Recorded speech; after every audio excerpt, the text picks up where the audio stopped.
So, I'm so satisfied in this relationship, more satisfied than I've ever been before.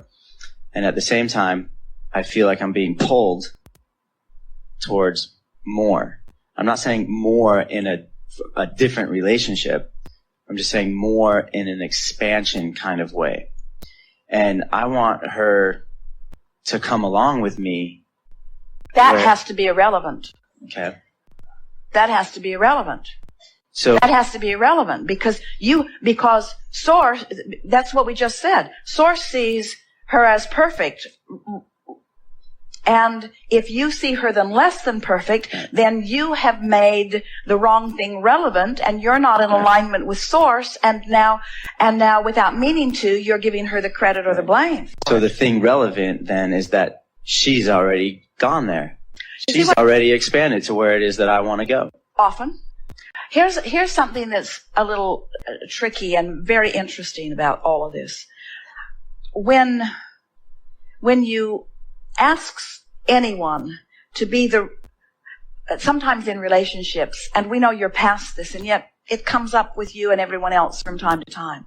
When you feel about someone, being with you makes me more, or you complete me, what you're actually saying is, since I've given you the credit for my alignment, then it's only fair that I give you the blame for my misalignment. And since I can't control the way you behave, then you're sort of a problem to me. Where if you make all of that, you're not the reason I'm happy, and you're not the reason I'm unhappy. The reason I'm happy is because I've aligned with my Source, and the reason I'm unhappy is because I'm not aligned with my Source. So my happiness is not dependent. My love is unconditional. My happiness is unconditional. My love is unconditional. My connection is unconditional. It's not connected to you, which means you're free to receive the benefit of my love. I'm not giving you credit or blame for my love. To be the receiver of that is the greatest gift that you could ever give to anyone, because anything less than that is bondage. To say to someone, and parents do it to their children, children do it to their parents, you're all doing it to each other, you're holding each other in unreasonable captivity. Saying to each other that my happiness depends on you, and therefore you need to be different, and so you're stepping all over each other's toes of freedom. Yeah. What is unconditional love anyway? Unconditional love is, I'm happy. I'm happy. I'm happy in this moment. Unconditional love is, I have the ability to focus myself in happiness. You have to reach the place where you are willing to let that debate go with everyone, where you say, I cannot experience unconditional love while I've got active in my vibration things that the Source within me does not have active in their vibration. Right. So even thinking about the conversation that you had about them going away from you because of the topic that you didn't want to talk about because he was going to pull you out of the vortex is doing the same thing. And if you keep it up, then the evidence of it is there. Now all of this, it sounds difficult, really, because you're interacting with so many people on so many levels. But when you look at it the way we're trying to get you to see it, it isn't difficult when you care about how you feel. In other words, you can't think like that because in the vortexness, you will elicit it from them. In other words, it's not like they're all going to go away. What's more likely to happen is that the best of them will come to you. And that's what we meant earlier. We want to go back and address this. We said to you earlier, so here's all of these possible situations, relationships, encounters, conversations out there. Plethora of them, more detailed and more in number than we could even begin to even articulate slightly. It's a huge mass of possible interaction. And here is your point of attraction in the vortex. So let's say you're not in the vortex. So now all of that stuff is relating to you from there. Or you're a little closer to the vortex and all of that is relating to you from there. Or you're really close to the vortex and all of that is relating to you from there. Or you are in the vortex experiencing unconditional love and all of that is relating to you from there. So in this woman that you love is all of this potential. If you if you think of nothing other than where you are in relationship to your vortex, that's easy to manage. Yeah. And as you accomplish this, then you'll get the best from her, you'll get the best from the people you work with, you'll get the best from the restaurants, you'll get the best from traffic, you'll get the best from the cellular interaction in your body, you'll get the best from the mental communication that happens within you, you'll get the best from your communication with source. In other words, you'll line up with the best weather, you'll line up with the best tickets on airplanes, you'll line up with the best of everything, not just her. Unconditional love gets you the best of all of it, you see. And we promise you, it's a whole lot easier to just deal with 4 or 5 levels of vibration than it is to sift through all of the piles of your girlfriend. Right. All I really need to do is focus on the relationship between me, and all the things that I've put there, the best of them will be showing up. Instead, I guess I've been worrying about and not even realizing it, but the indicators are there. So I guess I've been thinking more about what's wrong, what you think, where you're at with it, how is it relating to you, and then coming from that angle. Well, we can see how that would seem relevant when you're not in the vortex. Yeah. But when you're in the vortex, experiencing unconditional relevancy, make your vortex the only thing that's relevant, which means make everything else irrelevant. But what happens is, once you consistently do that, and you hold your girlfriend or anyone as your object of attention from inside the vortex, then you can only see the aspects of her that are relevant to where you are. In other words, unconditional, you can't see, if you're really tuned into who you are, you can't see a flaw in someone. And if you see a flaw in someone, it's not their flaw. It's my flaw. Indicators of not being in the vortex just makes you want to be in more. Why do you think we're having this conversation?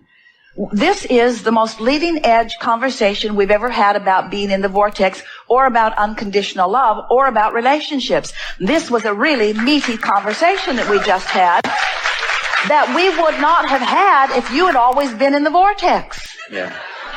That's why you're here and we're here. In other words, we sent you out as a guinea pig. Or as Jerry's friend calls it, an Abraham-Hicks. Well, I just want to feel better.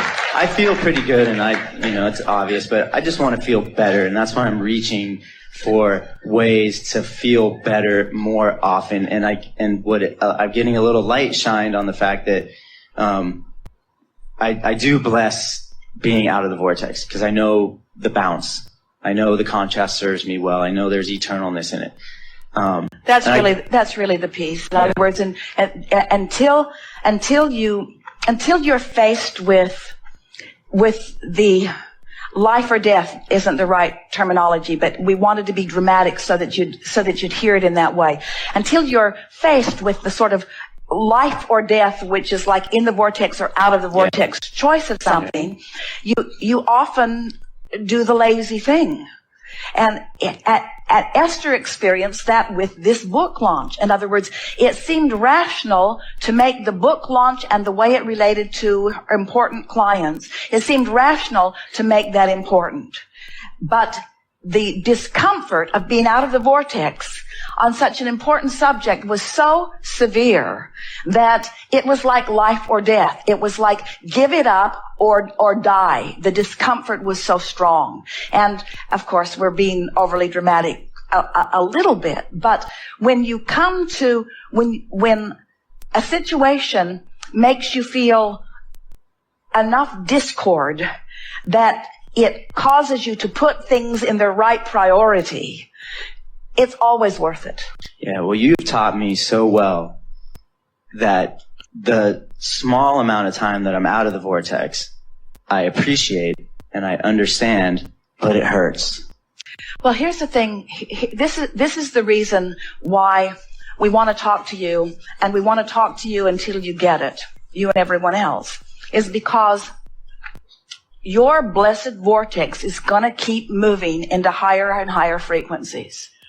So there's going to be plenty of out of the vortex moments on your way to being in the vortex. And we want you to make peace with that. It has to be all right to be out of the vortex. And so if we can say to you, it has to be all right to be out of the vortex, but it's just so darn painful to be way out of the vortex. You see, being out of the vortex isn't a big deal. It's staying out that makes it. It's like being a little hungry actually makes dinner taste better. But if you are hungry for a really long time, it gets to be quite a drag, and then it can be really detrimental to your physical apparatus. And so we're talking about extremes. So being out of the vortex is no big deal. Making a career out of it is the problem, you see. And so, but when you get it, that being in the vortex feels really good, and being out of the vortex makes you put more in it. And when you put more in it, then you want to be in it more. And when you want to be in it more, then you're more focused. And when you're more focused, you're more alive. And when you're alive, you feel better. And when you lose your focus, which you often do, then you're out of the vortex. You want more focus. And then when you find more focus, you're in. So then it becomes like the trampling that we're talking about. You let the down be as important to the bounce as the up. In other words, it's all part of the process.